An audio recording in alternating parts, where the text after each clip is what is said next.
Bonjour à tous et bienvenue pour cette cérémonie de remise des prix du concours Banking Innovation Award commun à la Société Générale et à Wavestone. Nous sommes heureux de vous savoir tous connectés aujourd'hui sur ce webinaire. Nous aurions évidemment aimé être avec vous en physique comme nous l'avions fait les années précédentes, mais malheureusement les conditions ne nous le permettent pas. Donc on va faire aujourd'hui sur un format à la fois physique et à la fois virtuel.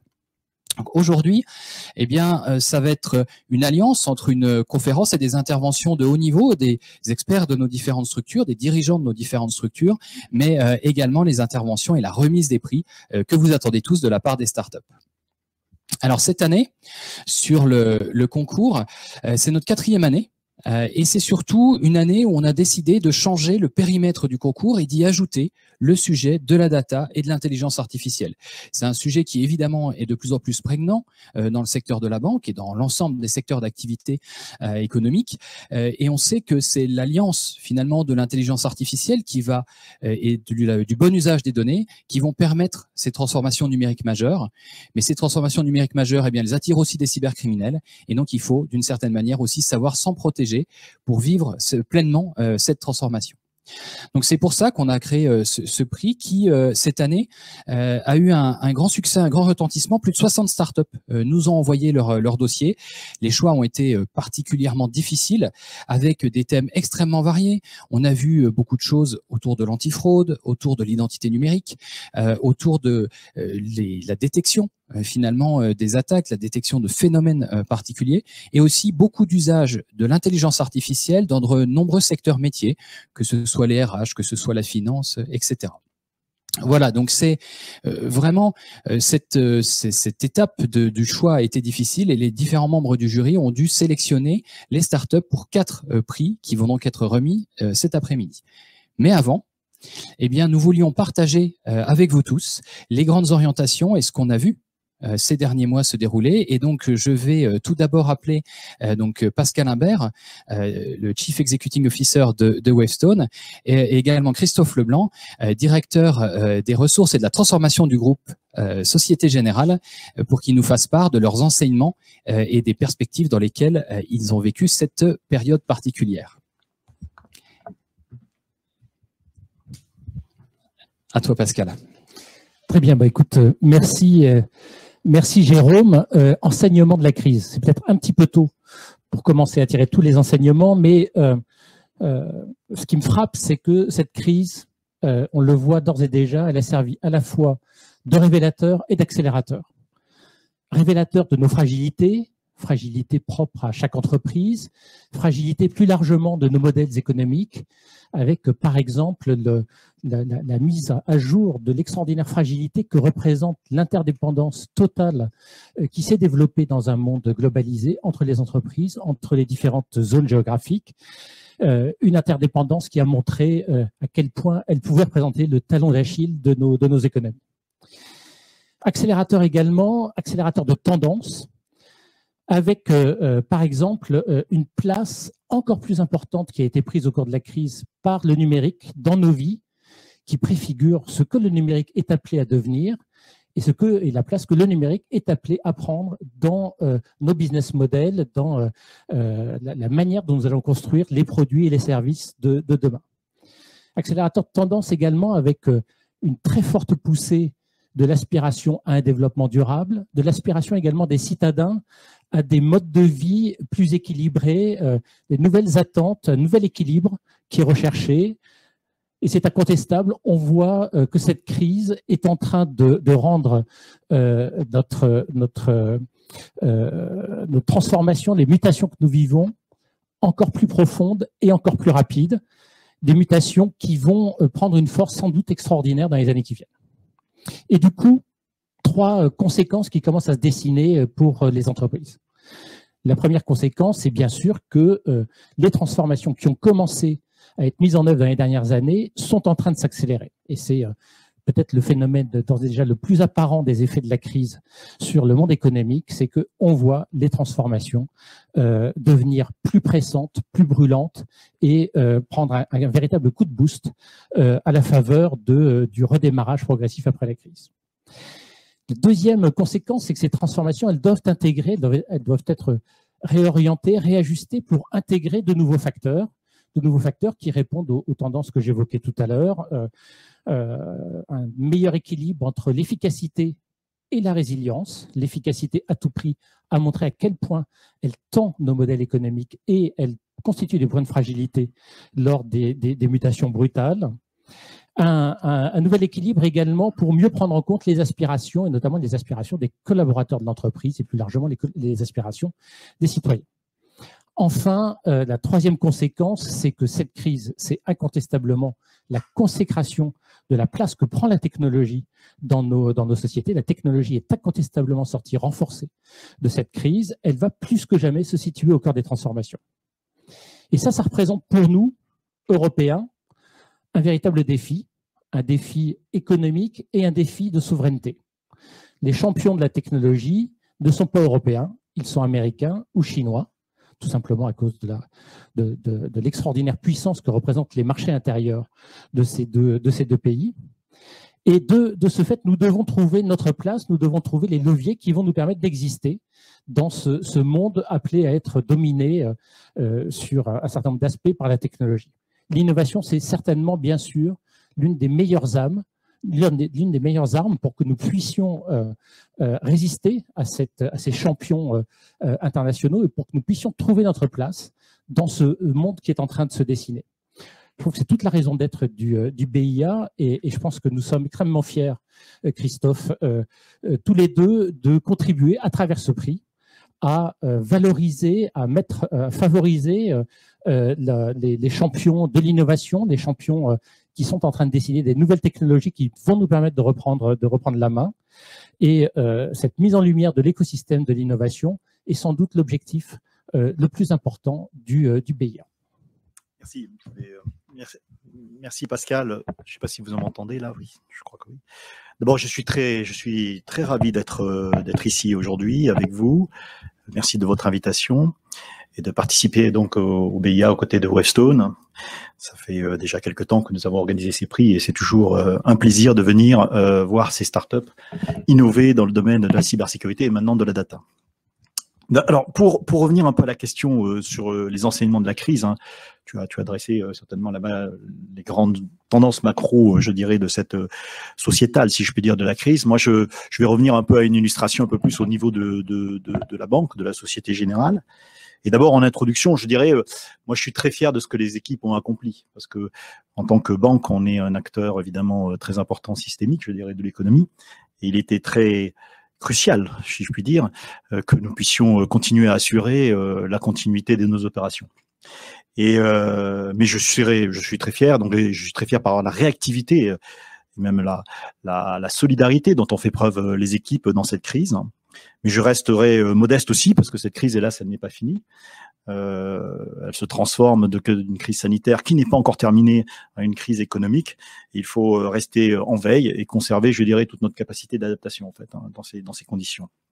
Alors, quels enseignements on tire et quel je dirais enjeu majeur la banque a dû faire face à cette crise et doit faire face encore aujourd'hui. La première chose, évidemment, ça vous étonnera pas, c'est l'enjeu majeur, c'est de protéger nos collaborateurs. Et protéger nos collaborateurs, et pas que nos collaborateurs d'ailleurs, et nos clients, évidemment. Donc, ça suppose évidemment d'appliquer les mesures de sécurité, de se doter en masque, en gel, en gants, donc en plexiglas. Et ça, c'était très important.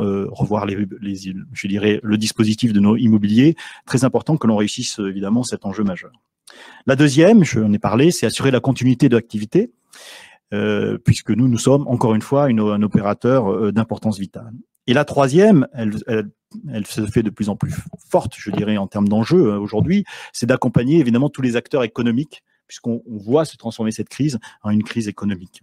Et il est important que les banques soutiennent évidemment les entreprises, les PME, les professionnels pour passer effectivement cette phase difficile.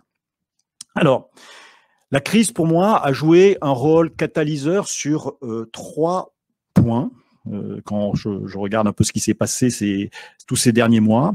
Le premier, et tu l'as mentionné, c'est un accélérateur de la transformation digitale. Alors on voit bien, je dirais, ces aspects je dirais, les plus visibles, en fait. Hein. Donc, oui, il s'est agi en 2 semaines de développer des accès distants. Donc, dans le groupe Société Générale, on a la capacité maintenant d'accès distant est atteint grosso modo 100 000 accès distants possibles sur 150 000 collaborateurs dans le monde. Et ne serait-ce que sur la France et l'Europe de l'Ouest, on a 50 000 postes possibles en accès distant. On a aussi mis en accès distant l'ensemble, par exemple, de nos centres offshore, que ce soit en Roumanie ou en Inde, du jour au lendemain. Ça, on a réussi effectivement cette prouesse, je dirais, prouesse technologique.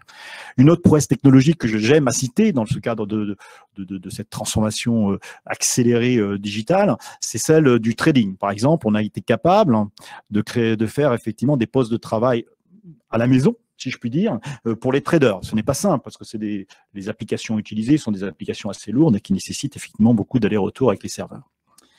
Le troisième exemple que je citerai, c'est qu'on a doté évidemment et on a dû doter dans des délais très courts beaucoup de nos collaborateurs dans le réseau, en agence, de laptops. Ils ne l'étaient pas auparavant pour pouvoir effectivement faire eux-mêmes du travail à distance pour accompagner effectivement la clientèle, notamment de PME. Mais plus fondamentalement, ça a été révélateur et accélérateur de certaines réflexions que nous avions. Bon, évidemment, ça va être un accélérateur pour tout ce qui est le mode de travail, puisque nous sommes en train de discuter, de débattre effectivement des conditions du télétravail futur avec nos partenaires sociaux actuellement. Évidemment, ça a transformé la stratégie d'immobilière d'exploitation que nous avons, parce que on se faisait la remarque dans les locaux, effectivement, ils sont parfois un peu vides aujourd'hui, donc il faut qu'on repense la façon dont on occupe ces locaux. Et plus fondamentalement, sur certains métiers, ça a été un accélérateur de certaines réflexions stratégiques. Et la Société Générale a récemment annoncé qu'elle rentrait à une étude, d'ailleurs, pour voir comment créer une nouvelle banque à partir de son réseau du Crédit du Nord et du réseau Société Générale. Et ça, sur la base, évidemment, d'un système unifié. Et donc, ça, c'est une transformation qui a été, je dirais, catalysée, si je puis dire, par la crise que nous connaissons. Donc, un facteur réellement d'accélérateur, mais pas uniquement digital, aussi peut-être stratégique. Ensuite, c'est un facteur évidemment d'agilité. Donc, quand il s'agit de passer en télétravail, il est clair que, par exemple, j'illustre ce propos en prenant... j'avais beaucoup de réticences parmi les managers sur le télétravail. Les gens disaient, avant qu'on connaisse cette crise, qu'évidemment, le télétravail, les gens, il y avait plus la partie télé dans le télétravail que travail. Donc, on connaît bien l'histoire. Donc, désormais, je peux dire que l'ensemble des managers sont convaincus qu'on peut fonctionner en télétravail. On a dû adapter nos règles de sécurité informatique, parce que effectivement certaines applications ont pu être accédées depuis à distance, ce qui n'était pas prévu au départ. On a aussi adapté les normes évidemment de nos immeubles, adapté nos normes aussi sur les achats, les process d'achat pour aller plus vite, pour se fournir plus rapidement dans des denrées, je puis dire, de base pour faire face à la crise. Et puis on a accompagné aussi, je dirais, l'effort nécessaire pour permettre à nos clients, d'accord, de survivre aussi pendant cette crise. On a par exemple passé le contact le paiement sans contact à 50 €. Et ça, il a fallu faire très vite. De même, évidemment, on a mis en place effectivement tout un processus pour octroyer des prêts garantis d'État qui effectivement venaient d'être créés par le gouvernement pour supporter le tissu des PME français. Voilà, donc un accélérateur, un facteur d'agilité et surtout un stress test, parce qu'il ne faut pas oublier que pendant cette crise, on a eu des volumes colossaux à gérer sur les activités de marché, par exemple. Ça a évidemment stressé tout notre système d'information. Je parlais du prêt garanti de l'État, je crois que c'est 11 milliards qui ont été déboursés par la Société Générale uniquement dans ce cadre-là, ce qui est colossal en termes d'efforts commercial pour pouvoir mettre en place ça. Je crois qu'on a traité 86 000 demandes, exactement. Et enfin, par ailleurs, il a fallu vivre aussi, je dirais, de façon classique. On a dû clôturer nos comptes en plein milieu de confinement, et ce qui a été effectivement un stress test grandeur nature pour le groupe. Donc voilà. Donc moi je dirais 3 facteurs, des facteurs de transformation, parfois digitale vraiment visible, mais aussi profonde, stratégique, un facteur d'agilité et un facteur de stress test. Alors, je souhaiterais juste revenir en 2 mots, parce que sur pourquoi la Société Générale à côté de Weston est là, parce que je pense que nous pensons que la data et la cybersécurité sont des axes stratégiques, et j'en suis profondément convaincu. Et la data, c'est réellement la richesse des banques, hein, et c'est une richesse qui un peu s'ignore aujourd'hui, hein, et d'autant que elle devient de plus en plus, le potentiel est énorme, d'autant qu'effectivement, on a des techniques d'IA qui se développent. Alors, on a une stratégie au sein de la Société Générale qui fixe certains principes, hein, alors qu'on a mis du temps à élaborer, mais qui a fini par s'imposer au sein de la communauté des différentes activités de l'ASG. C'est que d'abord, la donnée est un bien commun, que tout le monde peut la partager. Elle n'est pas le propriétaire d'un métier ou d'une filiale. Et aussi que nous devons faire attention à une chose, et un actif que nous avons, c'est que nous devons la traiter avec, je dirais, une certaine forme de respect, et car la data, la banque, c'est un acteur de confiance. Et les clients ont besoin de savoir que lorsqu'ils ont leurs données dans la banque, eh bien, c'est quelque chose auquel on fait attention, qu'on sécurise. Donc ça, c'est les deux principaux, je puis dire, de notre stratégie data. Et on va même au-delà de l'esprit de GDPR. Nous, on souhaite effectivement s'imposer comme le bien commun au sein de la banque et un acteur de confiance. Et je dirais, dans notre stratégie data, il y a trois étages. Hein, je me plais à décrire ça, 3 étages de la fusée. La première, c'est une nécessité d'acculturation de nos métiers pour qu'ils se rendent compte de ce potentiel qu'est la donnée, et aussi les aiguillonner, si je puis dire, pour pouvoir leur permettre de créer des nouveaux use cases. Rendre accessible ensuite cette donnée, parce que ce n'est pas simple, hein, pour des équipes de data scientists, pour l'organisation, pour tous les outils qu'il faut mettre autour de la data, comme les catalogues de données, le data lineage, etc. Et puis disposer ensuite des entrepôts de données, ce qu'on a réussi à faire pour la plupart de nos données, de les mettre dans des entrepôts de données dans lesquels il faut les organiser maintenant en data domain. Donc voilà, on a cette volonté de généraliser, je dirais, l'usage de la data. Et pour vous donner un exemple de ce qu'on veut, c'est qu'on veut généraliser des usages, mais qui sont impactants. D'accord ? On a récemment mis en production, ou ça va l'être, hein, je crois, les traitements automatisés des flux d'opérations bancaires, qui consistent à automatiser la gestion des dépassements de découvert. C'est grâce à l'analyse et je dirais des opérations d'un compte, on arrive à prédire, si je puis dire, si une opération qui vient au-delà d'une autorisation de découvert est quelque chose que nous devons autoriser, parce que en regardant le fonctionnement du compte, et c'est souvent le cas, je veux dire, on sait très bien qu'il n'y a pas de problème in fine, ou si le client doit être alerté parce qu'effectivement, c'est plus problématique éventuellement. Et ben ça a permis de gérer de façon automatisée 40 000 opérations par jour qui autrefois étaient gérées un peu à la mimine par les agences du réseau France. Et en moyenne, on a gagné 40 minutes par conseiller, hein, donc c'est pour vous dire, et on a pu ainsi traiter plus de 50% des opérations de façon automatisée. Voilà, donc ça c'est pour la data. Et sur la cybersécurité, alors nous avons investi massivement sur la cybersécurité, notamment sur la protection, la détection, sur la surveillance de nos réseaux. On a par exemple, on a évidemment des techniques de lutte contre la fuite de données, on a des campagnes de patching, on a on essaie d'éradiquer toutes les combinaisons toxiques, notamment en termes d'habilitation. On analyse nos logs des applications pour savoir ce qui se passe lorsqu'il y a des comportements peu habituels. On déploie le CERT. Donc, on a fait un certain nombre de choses. Maintenant, je pense que notre focus, il est autour de la culture. C'est-à-dire, on souhaite que les développeurs soient, je pense à la cybersécurité de façon native, en fait, qu'on ait une security by design, si je puis dire, dans nos développements. Là, on va travailler là-dessus. Et aussi, évidemment, sur tout ce qui est la reconstruction, ce qu'on appelle la cyber-résilience, car il faut se préparer toujours au pire, comme on dit dans ce domaine-là. Voilà, donc, voilà ce que je voulais vous dire. Donc, data et cybersécurité, vous avez compris, c'est des axes stratégiques pour le groupe Société Générale. Et ben, évidemment, notre volonté de soutenir et d'être à vos côtés sur les BIA s'inscrit dans cette démarche. Évidemment, c'est très important pour nous d'avoir ces échanges avec l'écosystème des startups et l'écosystème des acteurs autour de ces sujets-là pour définir effectivement les solutions de demain en la matière. Voilà ce que je voulais dire en introduction. Et je crois que cette année, on a été servi. Ah ben, on va voir ça. Des dossiers magnifiques. Merci. Merci pour cette intervention. effectivement, qui a bien fait le zoom sur ce qu'ont vécu nos deux structures respectives et que vivent aussi eh bien l'ensemble de la planète finalement. Maintenant, on va passer sur une deuxième phase d'intervention par un de nos membres du jury, donc Jamal Latif, qui est en train de me rejoindre.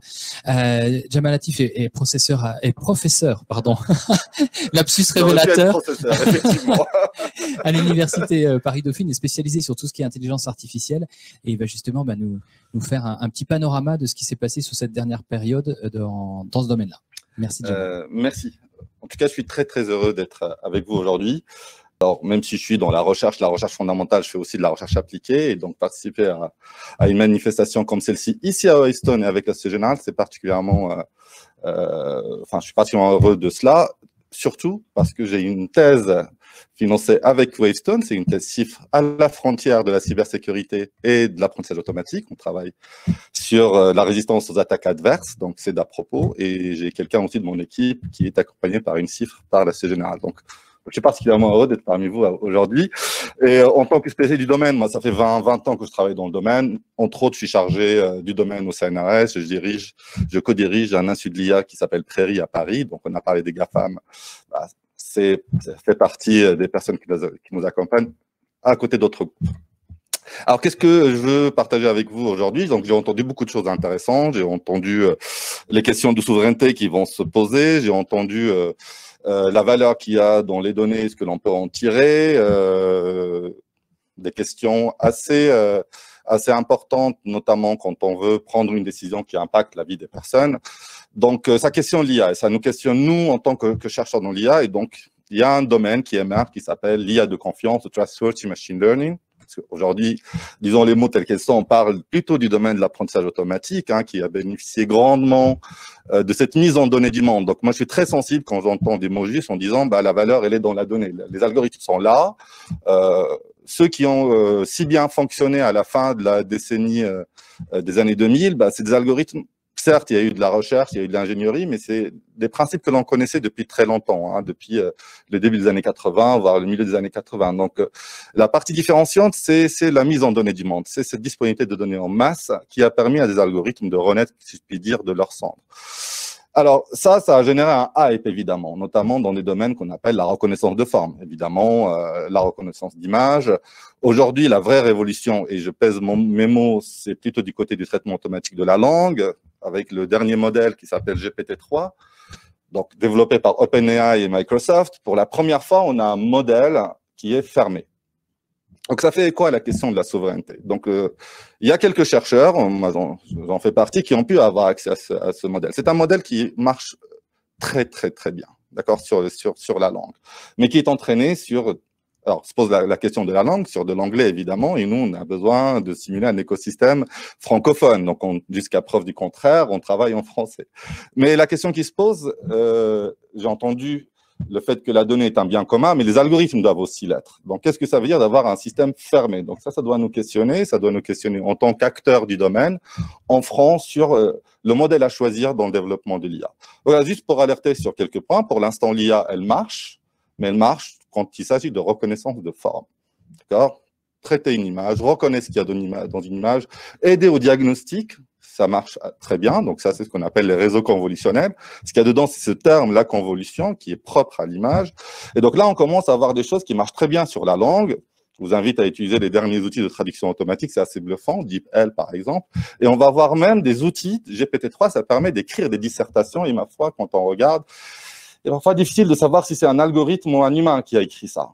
Mais attention, c'est fermé jusqu'à preuve du contraire. Et qu'est-ce que l'on fait quand on a un écosystème riche? Et moi, c'est les enseignements que j'ai tirés de cette participation à ce concours, c'est qu'il y a beaucoup de traitement automatique de la langue dans les startups qui font de l'IA. C'est principalement ça quand on regarde de très près. Donc du coup, comment réfléchir ensemble pour que ces outils-là soient mis à disposition, adaptés en français? Pour la petite anecdote, et donc là, je l'annonce pour les gens qui sont à distance. Il y a 2 modèles en français sur les modèles de la langue. Il y en a un qui s'appelle Camembert, vous pouvez l'utiliser, et l'autre, il s'appelle Flaubert. Donc, ils sont mis à disposition gratuitement. Donc, mon équipe a participé plus tard à Flaubert, et via la Suprairie, on a participé à Camembert.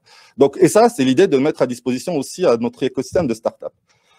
Maintenant, voilà, enfin, l'IA, on en entend parler depuis à peu près 2012. Dans le domaine, on savait, on voyait les prémices depuis 2006 à peu près. Est-ce que c'est un hype? Est-ce qu'on est arrivé au plateau et à qui bénéficie? Donc quoi? Enfin, comment tirer le plus bénéfice de ces algorithmes? Bah, comme j'ai dit, quand il s'agit de traiter des images du texte, on a des résultats qui sont des résultats de rupture. Pour le reste, bah, il faut regarder quand même de très près. Il faut regarder. Donc, on peut tirer profit des données, des masses de données quand elles sont disponibles, quand elles sont étiquetées. Donc ça, c'est plutôt ce qu'on appelle le domaine de l'apprentissage supervisé qui bénéficie de ça. Mais quand on regarde de près la réalité, moi, je participe pas mal à de la formation continue, donc je suis en contact du monde de l'entreprise, bah, les problématiques sont un petit peu différentes. Les problématiques en notre écosystème, c'est pas la problématique de Google, d'Amazon ou de Baidu ou je ne sais quoi. Donc, leur modèle est différent. Les choses dont on parle ici sont un peu différentes et donc ça nécessite une orientation plutôt particulière. Et donc, en parlant de ça, bah, je peux pas ne pas penser au contexte dans lequel on vit. Bah, la situation du Covid, nous qui sommes du domaine de l'IA, bah, on était regardé en disant, bah voilà, enfin, il y a eu des investissements relativement conséquents. Qu'est-ce que fait l'IA pour le Covid? Bah, l'IA ne peut pas prédire ce qui n'a pas été vu. En tout cas, l'IA dont on parle, d'accord, c'est de Black Swan. Enfin, on peut pas prédire quelque chose qui émerge d'un coup. Et donc, du coup, l'idée que l'IA va répondre à tout, et peut parler, enfin, c'est un terme qui commence à être pas mal utilisé, une technologie à usage général, General Purpose Technology, c'est vrai, mais elle peut pas d'elle-même résoudre les grands problèmes auxquels on fait face. Par contre, elle peut répondre à des questions très précises, dans une chaîne complexe. Accélérer le diagnostic à partir de l'imagerie médicale, IRM ou autre, ça, on peut avoir des outils qui sont performants. Faire de la fouille de données, de rassembler de données bibliographiques pour comprendre l'effet de médicaments ou autres. Donc ça, c'est une réalité. Estimer la distance entre deux individus par le Bluetooth, pour, on l'espère, à un moment Stop Covid puisse fonctionner, c'est un algorithme d'IA, c'est un algorithme de machine learning. Faire du drug discovery, c'est possible. Et donc ça, c'est pour moi, en tout cas, c'est le moment de vérité. On arrivait à faire des stratégies pour jouer au Go, gagner au poker, et c'est les mêmes algorithmes qu'on appelle le reinforcement learning, on peut l'utiliser pour faire de la découverte de médicaments. Donc là, il y a des investissements particuliers sur lesquels l'IA peut apporter des réponses. Apporter une réponse plutôt globale, ce n'est pas possible. Ce n'est pas l'objet de ce qu'on appelle l'IA d'aujourd'hui. D'accord? Alors, dans un autre registre, et donc là, je vais parler plutôt d'une expérience que j'ai menée et que je mène encore, c'est prédire l'évolution de la pandémie. Alors, on a beaucoup entendu parler, on a même vu un ministre présenter des courbes, donc ce qu'on appelle les modèles à compartiments, susceptibles, infectieux et autres. Bon, ça fait de la prédiction à long terme. Bon courage pour faire de la prédiction à long terme, surtout quand on a des politiques qui actionnent. D'accord? Par contre, nous, ce que l'on a fait, c'est d'essayer de travailler sur de la prédiction à court terme, une semaine ou deux, en prenant en compte les données de mobilité. Je parle de cette expérience parce qu'elle est intéressante dans ce cadre-là, c'est qu'on a embarqué avec nous deux startups, une startup qui nous a fait un mécénat de compétences et une startup qui nous a donné des données de géomarketing, de géolocalisation agrégées, je vous rassure.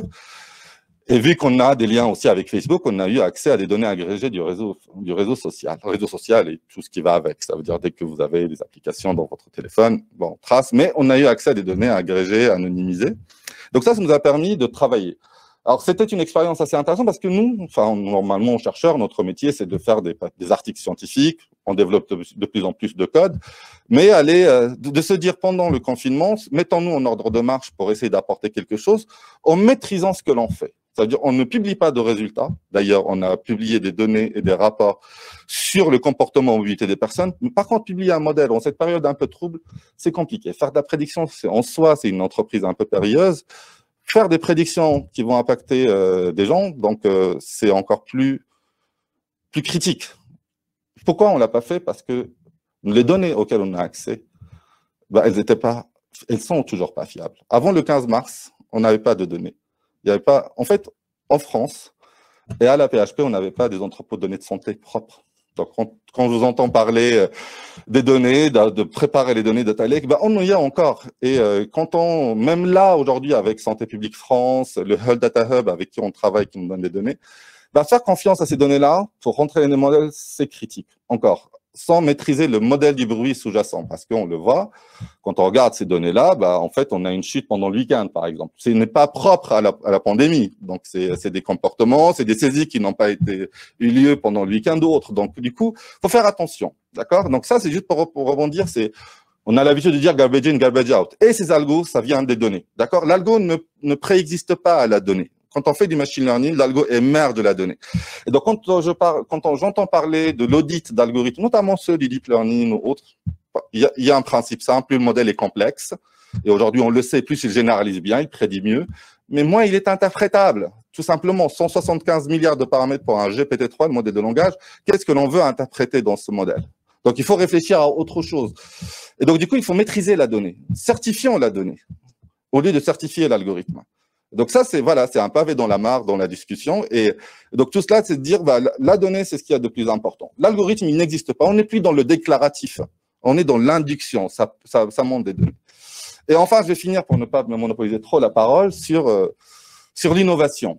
Et alors, c'est très bien. Enfin, les startups, c'est le moteur de l'innovation en France, évidemment, parce que souvent, on délègue l'innovation aux plus petits. Bah, si, pardon, je vais le dire comme ça, et je pense à ceux qui sont de l'autre côté. Vous m'excusez le terme, si vous vous cassez la gueule, c'est pas grave. Enfin, mais par contre, c'est pas comme ça qu'on fait l'innovation de rupture.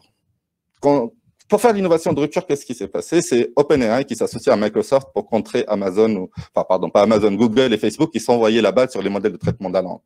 Donc, du coup, pour arriver à faire de la rupture, de l'innovation de rupture, il faut des grands groupes, il faut des jeunes pousses, de l'innovation, il faut le monde de la recherche. Nous, on est là pour accompagner tout cela. Enfin, les idées, souvent, quand on regarde, notamment le domaine du machine learning, les idées viennent d'abord des laboratoires.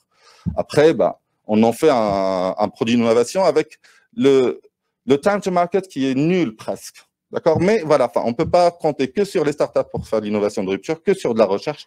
Bah, il faut un travail commun, il faut surtout les moyens aussi des grands groupes qui s'y mettent. Voilà. Merci. Merci beaucoup pour cette intervention. Je suis en train de casser le matériel, mais tout va bien. Ce serait quand même dommage d'avoir un accident de sécurité pendant un événement sur la cybersécurité.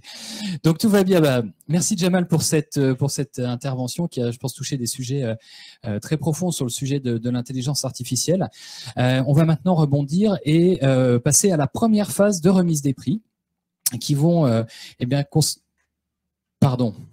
C'est le coup de projecteur sur la tête. On va passer à l'intervention de Guillaume Poupard, qui lui va revenir sur le sujet de la cybersécurité et ce qui s'est passé dans la période passée. Guillaume Poupard, lui, est à distance dans son bureau, dans les locaux de l'ANSSI. Et donc, on va établir la connexion avec lui. On est en train de me dire que c'est en cours. Et je crois qu'on va voir apparaître l'image. Le voilà. Bonjour Guillaume. Bonjour. Dès que tu as cherché à m'éviter, alors que je t'écoute religieusement depuis maintenant une demi-heure. Merci beaucoup. Eh bien, écoute, Guillaume, c'est avec grand plaisir que je te passe la parole sur ce sujet de la cybersécurité aujourd'hui. Merci. Bien, bonjour à tous, ravi d'être certes à distance, mais avec vous quand même. Peut-être pour justement partager un petit point d'étape dans cette période qui est quand même très, très complexe et très troublée. Peut-être pour revenir d'abord sur l'état de la menace tel qu'on le perçoit, même si ça a déjà été un petit peu abordé, et puis dans un contexte où on lit tout et n'importe quoi. Hein. Je lisais encore ce matin un analyste qui estimait une augmentation par 1000, d'un facteur 1000 du nombre d'attaques. C'est intéressant comme démarche, mais c'est probablement un petit peu surévalué. Par contre, il y a quand même deux sujets qui me semblent très importants. Le premier, c'est le fait, comme ça a été dit tout à l'heure par Pascal et Christophe, que le numérique a permis quand même en partie de surmonter le défaut d'activité pendant le confinement. Cette évolution extrêmement rapide, elle a des côtés positifs. Nous, on est quand même très prudents. Hein. C'est notre rôle habituel de rabat-joie, mais on est quand même très prudents parce qu'on sait que beaucoup d'acteurs, et je ne vais pas en désigner parce que c'est beaucoup trop tôt pour le dire, mais on sait que beaucoup d'acteurs ont dû quand même transiger avec les règles de sécurité, ce que je comprends parfaitement, ce qui est très légitime. Mais le premier conseil que je souhaite donner, c'est de se reposer la question, maintenant que les choses se calment un petit peu, je mets des guillemets partout, pour vérifier que des brèches n'ont pas été ouvertes, parce qu'on sait très bien que les attaquants sont très agiles et vont chercher à les exploiter, ces brèches. Et donc si on combine des brèches quelque part volontaires avec toutes les nouvelles vulnérabilités, je pense notamment à Zero Logon, qui m'inquiète pas mal en ce moment. Donc, toutes ces vulnérabilités qui arrivent par ailleurs, eh bien, ça va être du pain béni pour les attaquants. Donc, attention, voilà. Ceux qui ont fait évoluer rapidement leur processus numérique, reposez-vous les bonnes questions en termes de sécurité. Ça ne veut pas dire tout refermer, évidemment, mais ça veut dire quand même refaire une analyse, refaire des audits, voilà, remettre les choses à plat de manière calme. L'autre élément que l'on observe, c'est une croissance particulièrement inquiétante de la grande cybercriminalité. J'oublie les petites escroqueries, les gens qui vous envoient des mails pour vous vendre des masques qui n'existent pas ou des trucs comme ça. C'est une sorte de pollution qui est réelle, qui est très pénible au demeurant, qui a beaucoup touché nos concitoyens pendant la crise sanitaire, parce que les escrocs, ils vont sur les sujets qui intéressent ou qui préoccupent nos concitoyens, c'est normal. Mais au-delà de ça, on voit une cybercriminalité très organisée, de plus en plus puissante, car très riche, parfois soutenue par des États d'ailleurs probablement, qui s'en prend non plus de manière indifférenciée, comme on connaissait dans le passé, à tout un chacun, mais qui cible des grandes entreprises. Et on a quand même des affaires très graves qui sont en cours, qui se multiplient. On voit apparaître de plus en plus on était à une cinquantaine de gros ransomware l'an dernier. Pour prendre juste des chiffres qui ne veulent pas des grands-choses, au niveau du traitement par l'ANSSI, on est à 130 aujourd'hui pour l'année 2020, donc 50 en 2019, 130 dans une année qui est loin d'être terminée. Vous voyez qu'il y a vraiment une accélération de cette menace-là qui est particulièrement inquiétante, qui coûte très cher aux victimes. Hein, je ne parle même pas de payer ou pas les rançons, c'est même pas la question, mais pour les victimes, quand elles peuvent plus fonctionner, pour des grandes multinationales, quand elles peuvent plus fonctionner pendant plusieurs jours, les conséquences sont dramatiques. Donc la question de la lutte contre cette grande cybercriminalité, à ne pas confondre avec les petites escroqueries du quotidien, devient clairement une priorité, alors qu'il y a quelques années encore, ça ne l'était pas. Donc de l'espionnage, on est toujours sur nos vieilles lubies, l'espionnage qui est bien réel, hein, qui s'est peut-être même développé pendant le confinement, mais surtout de la criminalité qui pose vraiment question et qui pose problème. Alors comment est-ce qu'on fait pour lutter contre ça, pour continuer à développer nos défenses? Il y a deux grandes idées, essentiellement. Il y a une première idée qui est celle de la structuration de notre écosystème. Quelque part, il faut réussir à faire plus avec les forces qui sont à disposition. Pour ça, typiquement, l'événement d'aujourd'hui est très important parce que ça permet de travailler, ça fait maintenant plusieurs années qu'on travaille avec Wavestone et la Société Générale pour ces awards, mais voilà, le fait de travailler avec des acteurs publics, privés, de nature différente, avec des motivations différentes, des intérêts différents, ça me paraît absolument essentiel. Le fait de mettre en valeur ceux qui innovent, même si c'est les petits, en l'occurrence, mais c'est très important que ces petits innovent. Et on peut être fier de ce qui se passe en France et en Europe. On a quand même plein de gens qui ont des idées, il faut les encourager. Donc voilà, ceux qui seront récompensés aujourd'hui, je les félicite par avance, parce que voilà, on a absolument besoin d'eux pour continuer à construire notre écosystème de cybersécurité. Et puis, la structuration, c'est également avoir des lieux. Et donc j'en profite pour faire un tout petit peu de retape sur un sujet qu'on développera au mois de novembre, je pense, avec nos autorités, qui est la création d'un campus cyber en région parisienne, un campus qui sera avant tout un lieu où les différents acteurs de la formation, de la recherche, de l'industrie, les petits, les grands, des gens comme Nancy, pourront travailler ensemble, pas uniquement faire du showroom, pas uniquement faire de la démonstration, mais bien être capable de travailler ensemble. Ce qui parfois nous limite aujourd'hui, c'est l'absence d'un lieu adapté et un lieu pérenne. Donc c'est bien ça qu'on va rechercher avec le campus cyber, mais on aura l'occasion d'en reparler. Et puis l'autre grand domaine, je ne veux pas être trop long, mais l'autre grand domaine qui nous intéresse beaucoup et auquel on travaille énormément, c'est le fait d'élever ces sujets-là, ces préoccupations à l'échelle européenne. On le fait dans certains domaines, notamment réglementaires, depuis maintenant plusieurs années. On a des coopérations opérationnelles qui deviennent de plus en plus efficaces entre États membres de l'Union européenne, et au-delà de l'Union européenne, évidemment. Il y a encore du travail à faire. Et ce travail, il passe notamment par le fait de mettre en place des organisations, des réseaux, et au-delà du réseau technique, du réseau des CISERT, pour ceux qui connaissent, qui est déjà en place. On a lancé récemment le réseau Cyclone, qui va être un réseau entre les alliances qui ont ANSSI, mais les 27 ANSSI européennes vont pouvoir travailler ensemble avec l'ENISA et la Commission européenne à des fins véritablement opérationnelles, c'est-à-dire pour être capable de gérer des crises qui pourraient toucher l'ensemble de l'Europe d'un coup. Donc voilà, une question de structuration de l'écosystème français, d'encouragement de ceux qui méritent de l'être, et notamment nos startups, et puis le fait de faire passer ça à l'échelle européenne pour traiter à ce niveau-là des questions de sécurité et également des questions de souveraineté. En ce moment, j'en profite, on peut parler de souveraineté parce que c'est un terme qui est redevenu à la mode, je sais pas, mais en tout cas en odeur de sainteté.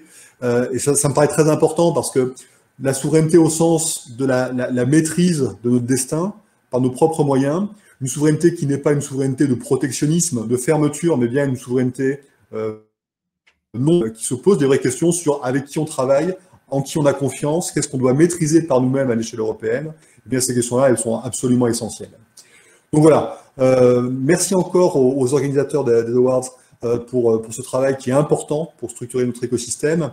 Et puis, je terminerai avec une pensée pour Thierry Olivier, qui n'est pas parmi nous aujourd'hui, mais à qui on pense beaucoup et qui a énormément fait déjà dans la structuration de cet écosystème qui m'est tellement cher. Allez, bon courage à tous et à bientôt. Merci beaucoup Guillaume pour cette intervention. Effectivement, je pense qu'on a tous une pensée pour Thierry Olivier qui est quand même à l'origine de ceci et son investissement ces dernières années avait été exceptionnel et j'espère qu'on va bientôt le voir revenir parmi nous sur ces sujets. Et donc maintenant, on va passer à la première phase de remise des prix avec, pour commencer, deux catégories sur les 4. Et la première, c'est le prix Data and IA for Goods and Ethics que Guylain de Pierrefeu va venir remettre.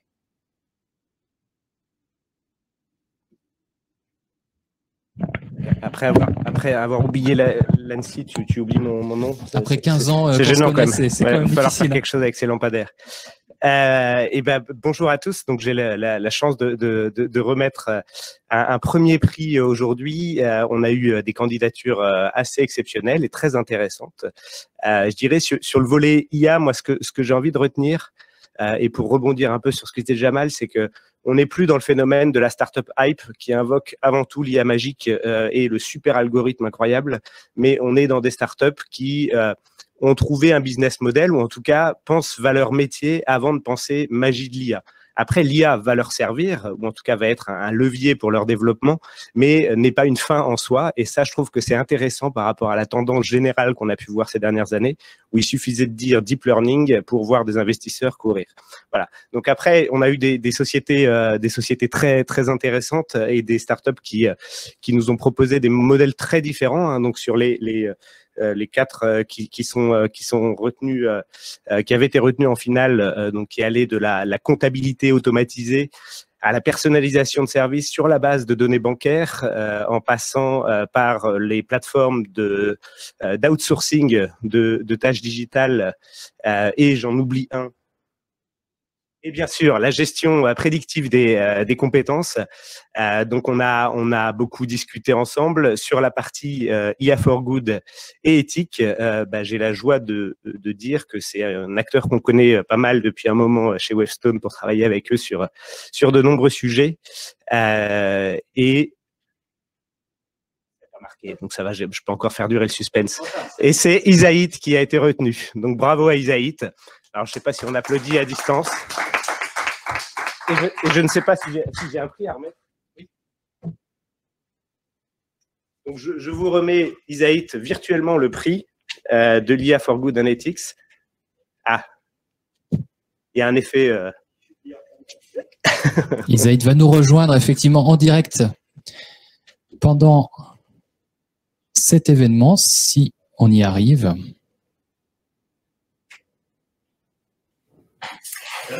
Et voilà. Et voilà. Et je garde le prix au chaud pour vous le donner à la prochaine occasion. Gardez-le bien au chaud, ouais. Et du coup, un mot pour nous dire quand même, parce que je n'ai pas été très loin dans la description, nous décrire un tout petit peu ce que fait Isaït. Donc, Isaït, c'est une plateforme de crowdsourcing qui prend des projets digitaux d'entreprise, qui va découper ces projets en micro-tâches et qui va appeler la foule, crowd, des femmes dans les pays émergents qui vont se connecter sur la plateforme et qui vont réaliser ces tâches. Isaït, c'est un complément de revenu. On ne peut pas travailler plus de 100 heures par mois chez Isaït. Pourquoi? Parce qu'on vient chez Isaït à un moment de sa vie où on a besoin d'un petit coup de pouce. On ne va pas pouvoir aussi travailler chez Isaït plus de 2 ans et demi. On vient parce qu'on a un projet, on veut continuer ses études, les reprendre, on a un projet entrepreneurial, on a besoin un peu de cash, on est en attente de trouver un job. Donc, on va rentrer dans cette communauté qui aujourd'hui a plus de 1100 personnes représentées sur 3 continents, Amérique du Sud, Asie et Europe, et plus de 32 pays. Et donc, on va rentrer sur cette communauté, on va gagner la confiance, on va être éduqué aux hard et aux soft skills et on va utiliser donc cette technologie qui tourne autour de l'IA. Depuis le début, j'écoute la data, comment on la rend belle, bonne, utilisable. Évidemment, tout n'est pas magique dans l'intelligence artificielle. Il faut encore de l'humain et tant mieux. Et d'ailleurs, nous, chez Isaït, on se présente comme une plateforme qui fait le lien entre l'humain et la technologie, parce que nous, on est convaincus que l'humain plus la technologie est un vrai levier d'innovation sociale. On est une tech for good, une tech for people. Donc, ravi au nom d'Isaït de recevoir ce prix et ravi aussi bientôt d'aller le chercher en physique parce que nous aussi, cette semaine, on est en work from home. Et donc, voilà. Merci beaucoup. Encore bravo et merci à vous pour votre offre. Merci, merci Guilain, merci à Isaït pour avoir gagné ce prix. On va passer au prix suivant, c'est le prix cybersécurité Made in France. Guillaume Poupard l'évoquait tout à l'heure, le sujet de la souveraineté dans le numérique est un sujet particulièrement important et donc depuis l'origine du prix, on remet chaque année eh bien un prix spécial sur le Made in France. Alors dans cette catégorie cybersécurité aussi énormément de startups, énormément de combats et de débats. On a eu 4 finalistes que vous voyez ici à l'écran, donc Blackwen plutôt sur l'antifraude, Cryptonext plutôt sur le chiffrement, Linkurious sur l'analyse de données et Acuity sur la gestion des vulnérabilités. Eh bien, pour ce prix Made in France, eh bien, j'ai l'honneur de vous annoncer que c'est la société Cryptonext qui a été retenue. Pourquoi ? Parce que Cryptonext, en fait, comme le dit très bien son nom, c'est la prochaine génération de la cryptographie. On est face à un challenge dans les années qui viennent, c'est l'arrivée de l'ordinateur quantique qui va pouvoir remettre en cause le modèle de sécurité sur lequel se base la plupart de nos échanges numériques depuis des années. Il y a des formules mathématiques qui existent depuis des années et que l'ordinateur quantique est capable de casser rapidement. Eh bien, Cryptonext apporte une solution dans ce domaine-là pour rendre sûr dans la durée eh bien finalement tous nos échanges numériques. Et je vais avoir le plaisir de passer la parole eh bien justement au fondateur de Cryptonext qui va nous en dire plus. Et on peut les applaudir pour ce prix. Allô, vous m'entendez? Très bien.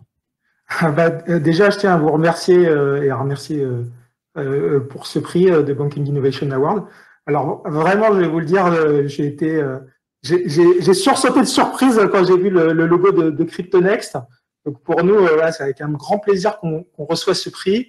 Donc c'est une aventure commune. Donc nous, moi je viens du monde académique de Sorbonne Université. Donc on est une spin-off qui a été cofondée avec Jean-Charles Faugère et on essaye de porter justement ces innovations qui viennent du monde de la recherche dans l'industrie. Donc comme il a été très bien introduit, on est dans un contexte un peu de numérisation accélérée et les entreprises de tout type, dont les établissements financiers, elles vont vouloir renforcer leur sécurité face à des menaces qui sont de plus en plus puissantes.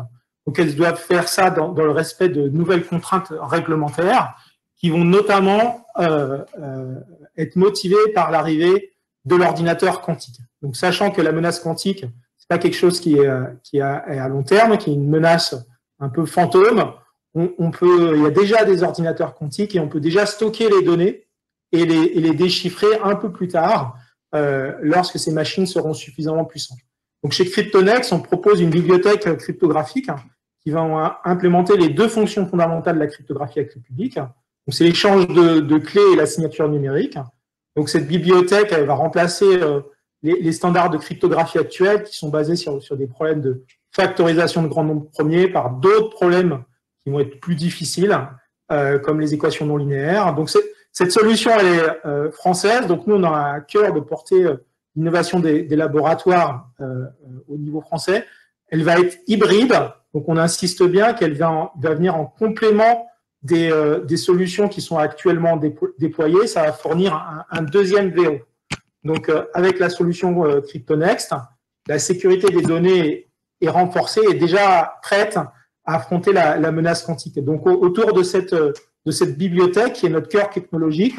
On a une offre qui est complète, qui va nous permettre de proposer du service, de l'intégration, mais aussi des produits comme des VPN qu'on peut déployer dès maintenant chez Lexi. Merci pour cette intervention et merci et bravo pour ce prix. Donc, on aura, je pense, l'honneur de vous le remettre en main propre quand on se verra dans nos locaux respectifs très prochainement. Merci à vous. Et alors avant de passer à la phase de la remise des grands prix, on voulait évidemment faire durer un petit peu le suspense. On va passer sur une phase d'échange entre à nouveau la Société Générale et Wavestone sur l'écosystème d'innovation des startups et la manière dont finalement on a aussi passé cette période particulière. Donc je vais demander à Julien Molez, responsable de l'innovation data et IA pour la Société Générale, et Reza Makhzounia en charge de notre développement stratégique chez Wavestone, de me rejoindre. Et eh bien messieurs, je vous passe la parole avec Reza qui ouvre le bal, je crois. Non ? C'est moi qui ouvre le bal, très bien. Avec plaisir. Vous m'entendez ? Oui. Bah, écoutez, bonjour tout le monde. Je vais essayer de faire bref après toutes ces brillantes interventions pour pas faire durer le suspense plus que ça. Alors chez Wavestone, pour ceux qui nous connaissent moins bien, nous aidons les entreprises à réussir leur transformation majeure, que ces transformations soient portées par l'objectif de créer de nouvelles activités ou lancer de nouvelles offres, que ces transformations soient portées par des enjeux de gagner encore un peu plus en performance opérationnelle ou tout simplement pour faire face à des nouvelles exigences réglementaires. C'est des opérations complexes et finalement, pour réussir ces transformations, entre d'autres talents, il faut savoir parfois sortir des sentiers battus, challenger des acteurs établis, challenger des processus, des pratiques établies. Bref, il faut apporter une dose d'innovation pragmatique pour maximiser la valeur de ces transformations. Il faut donc innover. Et innover, ça passe souvent par le fait de faire appel à des startups, à des nouveaux acteurs, à des idées, des solutions à nouveau qui sortent du cercle du connu.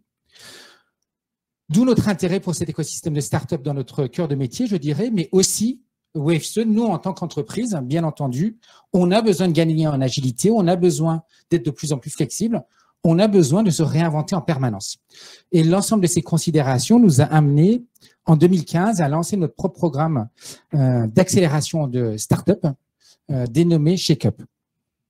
ShakeUp nous donne une opportunité extraordinaire, c'est d'être en permanence en interaction avec plusieurs centaines d'acteurs innovants et de startups sur le marché, que ce soit dans les domaines de la finance, que ce soit dans les domaines des ressources humaines, de la supply chain, de la logistique, du transport, de l'énergie, et bien entendu dans des sujets stratégiques comme la data, l'intelligence artificielle et la cybersécurité.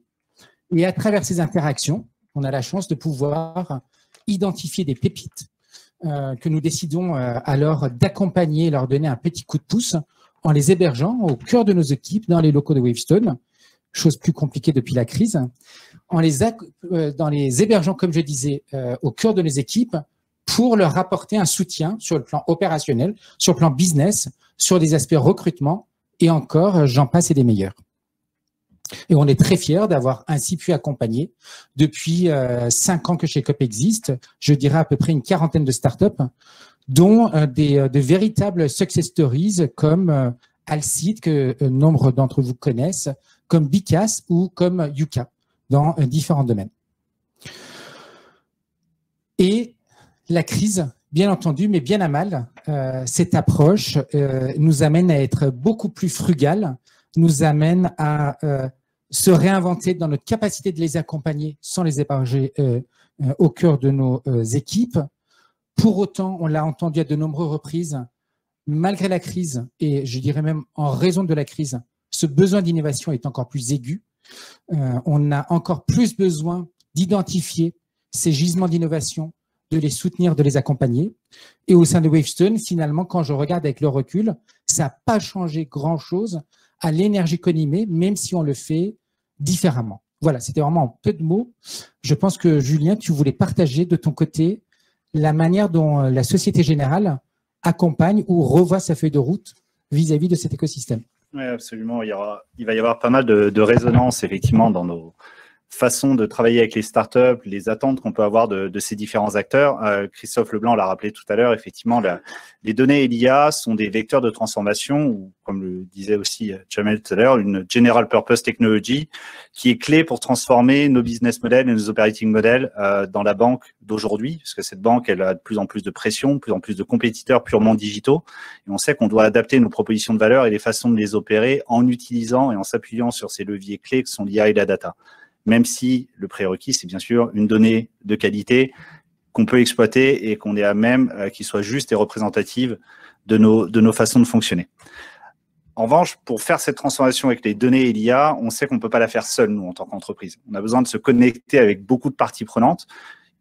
C'est un plaisir de les avoir aujourd'hui avec nous, parce que les cabinets de conseil sont aussi une source d'inspiration, nous aident à structurer ces approches. Le monde académique nous apporte un temps plus long sur la capacité à réfléchir sur les algorithmes, à les initier, là où notre temps à nous est plus court sur un rythme trimestriel ou annuel dans notre relation économique avec le reste du monde.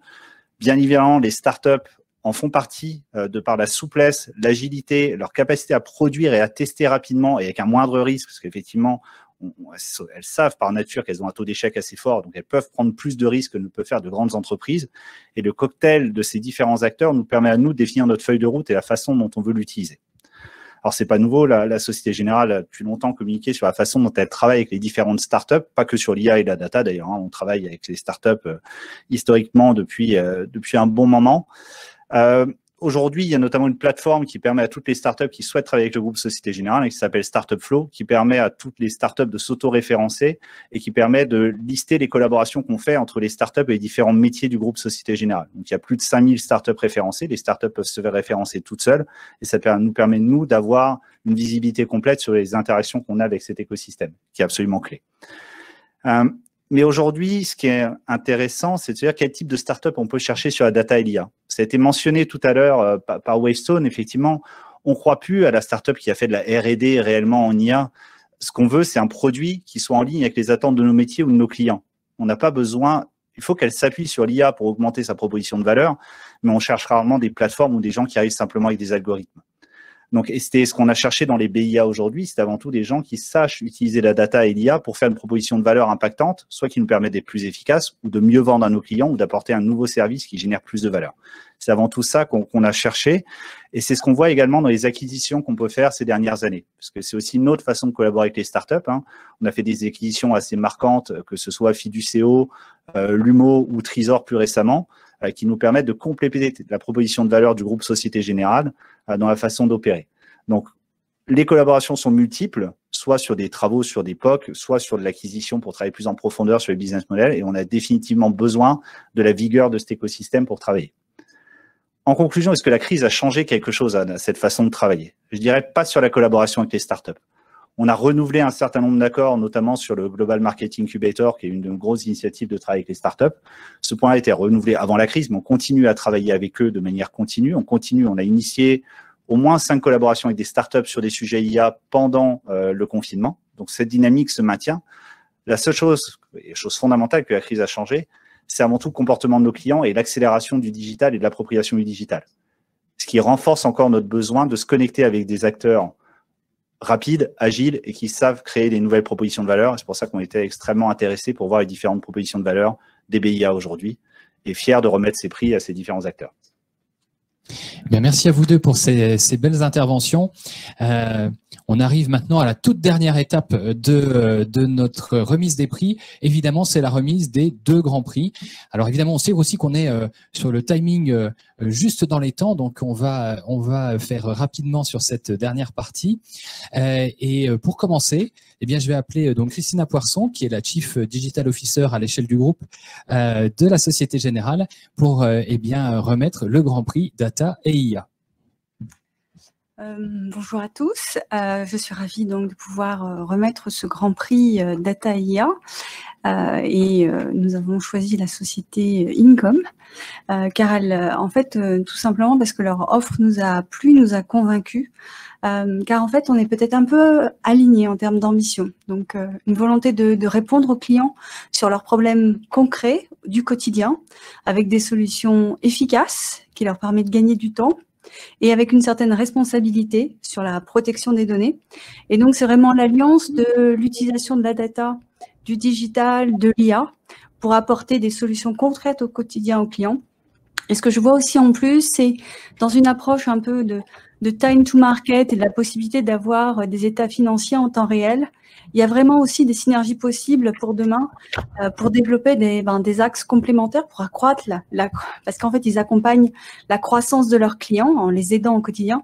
Et je pense que c'est aussi la mission d'une banque d'accompagner la croissance de nos clients et aussi de pouvoir leur financer des choses. Donc, voilà pourquoi on a choisi Income, qui est pour moi une bonne alliance entre la responsabilité, l'efficacité et vraiment la réponse aux besoins du client. Eh bien, on peut les applaudir. Et les féliciter pour ce grand prix. Je pense qu'on va avoir un témoignage de leur part. Alors, un témoignage en mobilité, d'après ce qu'on peut voir à l'écran. Oui, tout à fait. On est en nomade chez Income. Écoutez, bonjour à tous et puis merci pour la remise de ce grand prix. Tout à l'heure, sur le premier prix, j'ai vu Income qui était nominé et puis qui n'a pas gagné. Donc, je me disais, je ne sais pas si on est dans une ou plusieurs catégories, mais je suis ravi d'être resté jusqu'à la fin et d'avoir le plaisir de représenter Income pour la remise de ce grand prix. Effectivement, Income, nous, on a une application vraiment concrète par rapport à l'IA, tout ce qui est réseaux neuronaux. Tout à l'heure, il y a Jamal Latif qui disait que dans le domaine des systèmes prédictifs pour la santé, il fallait avoir de la donnée propre. Et dans le domaine de la gestion des entreprises, de la même manière, on parle beaucoup des indicateurs de performance pour les chefs d'entreprise, mais si la donnée qui est rentrée dans ces indicateurs n'est pas juste, n'est pas updatée quotidiennement, elle a assez peu de valeur finalement. Et donc, il y a Income, c'est un logiciel comptable de nouvelle génération SaaS qui est basé sur l'intelligence artificielle et qui va automatiser la production des comptes. Et donc, nous, ce qu'on va apporter aux chefs d'entreprise, c'est de la donnée qui est propre, qui est uniformisée, qui est structurée. Et on va leur apporter des indicateurs de performance, on va leur apporter un bilan en temps réel qui va leur permettre de prendre les meilleures décisions pour leurs entreprises. Et bien entendu, avec les établissements bancaires, eh bien, il y a une passerelle toute trouvée puisque ces entreprises, notamment en période de crise comme aujourd'hui, elles ont besoin de financement, elles ont besoin de crédit et on va pouvoir aller aider les banques à trouver les bons indicateurs, leur fournir la bonne donnée pour pouvoir scorer le risque sur l'octroi de crédit et puis faciliter quelque part l'économie générale. Donc, on est ravis d'avoir participé. Puis, merci de reconnaître le travail que fait toute l'équipe d'Income depuis 4-5 ans. Ben, merci à vous d'avoir participé aussi. Donc, je le rappelle, les deux gagnants des Grands Prix vont gagner à la fois la capacité à tester leurs solutions au sein de la Société Générale et rejoindre donc le programme d'incubation de Wavestone. Dernier Grand Prix, on aura fait durer le suspense jusqu'au bout. C'est le Grand Prix Cybersécurité avec Sylvain Thierry, le groupe CISO de la Société Générale, qui va nous annoncer le grand vainqueur. Alors bonjour à tous, donc moi je suis un ancien de la sécurité. Il y a à peu près 15 ans, l'ancien directeur général de l'ANSSI avait indiqué qu'il fallait revenir au basique. Et donc ça avait fait un choc et le patch management aujourd'hui c'est pour nous le basique des basiques. Et force est de constater qu'aujourd'hui nos éditeurs en fait ne savent toujours pas coder avec plusieurs centaines de vulnérabilités critiques à chaque Patch Tuesday. Donc ça a d'abord des impacts extrêmement importants sur les grandes entreprises, avec plusieurs dizaines de milliers de serveurs à rebooter chaque mois, des coûts extrêmement importants. Et donc là, on a choisi une structure. Alors c'est pas l'innovation, ça vient pas tout de suite en fait, mais c'est quand même très intéressant. C'est une innovation qui nous permettrait de faciliter en fait tout ce qui est lié au patch management. Voilà, donc le gagnant du Grand Prix, c'est Acuity.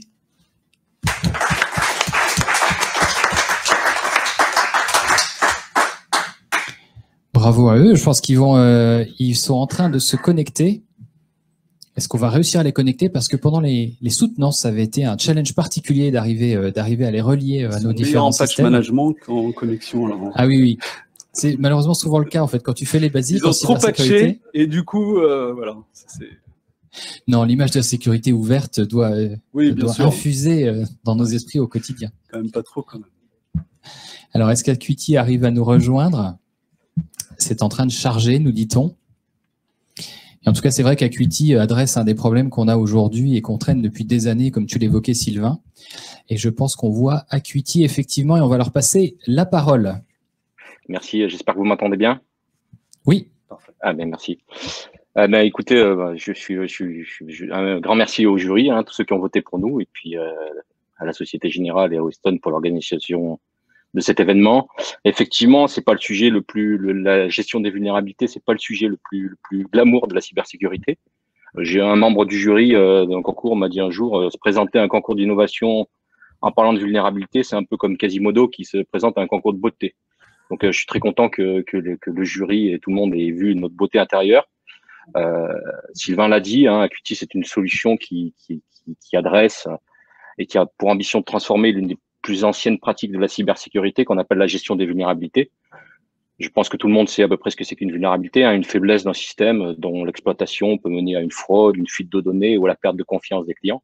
Ce qu'on sait moins, c'est qu'elles sont aujourd'hui encore à l'origine de la quasi-totalité des incidents de sécurité dont on va en parler presque quotidiennement. Guillaume Poupard en parlait il y a moins d'une heure. La raison, c'est simple, les entreprises croulent littéralement sous le nombre de vulnérabilités, à tel point que c'est aujourd'hui plus humainement possible de toutes les corriger.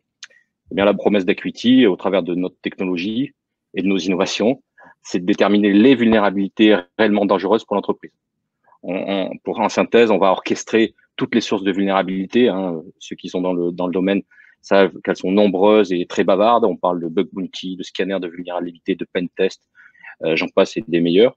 Et va corréler ces vulnérabilités avec des informations contextualisées d'entreprise, comme les mesures de protection en place, les risques métiers ou les menaces externes. Par exemple, la plateforme va pouvoir relier en temps réel une vulnérabilité à une campagne de menaces active sur Internet et va donner la priorité à une correction rapide de cette vulnérabilité. Voilà, donc au final, avec Acuity, on a comme volonté de réduire ce stock de vulnérabilités critiques, de diminuer les coûts de traitement et puis bien entendu d'améliorer la posture de sécurité de l'entreprise. Voilà, je suis ravi au nom d'Acuity de recevoir ce prix et puis encore merci à Webstone et à la Société Générale. Merci beaucoup Acuity pour cette belle intervention. Je pense qu'on retiendra la beauté intérieure de Quasimodo. Je pense que c'est quelque chose qui nous restera au fil des années. Eh bien, on a largement dépassé l'heure, donc il ne me reste plus qu'à faire une chose, c'est à vous remercier tous, à la fois dans nos structures respectives, les membres du jury, tous ceux qui sont en ligne et qui ont resté avec nous jusqu'au bout, et puis surtout, bravo aux startups qui ont gagné aujourd'hui et que l'on va aider à faire grandir dans les mois et les années qui viennent. À bientôt à tous, au revoir.